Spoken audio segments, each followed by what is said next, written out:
আপনার বাজেট যদি হয় 250 টাকার মতো, তাহলে আপনার জন্য বেস্ট অপশন হইতে পারে কিন্তু তার উপরে এই ইফতার প্ল্যাটারটি, যেখানে আমরা কিন্তু প্লেট ভর্তি ইফতার আইটেম পাইতেছি, যে প্লেটে আটতেছে না, এবং এর সাথেও কিন্তু আমরা একটা শরবত পেয়ে যাচ্ছি।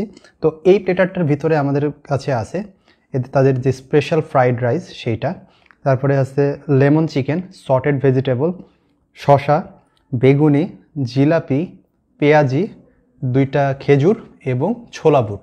তো আমরা একটা একটা করে ট্রাই করে দেখি। তো এইবার তাদের যে লেমন চিকেন সেটার সাথে আমরা একটু ফ্রাইড রাইসটা ট্রাই করে দেখি। বিসমিল্লাহ।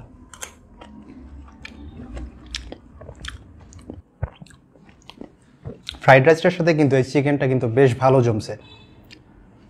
একটা প্রিমিয়াম রেঞ্জের কিন্তু শরবত দিয়েছে, এটা কিন্তু খেয়ে বুঝে যাইতেছে।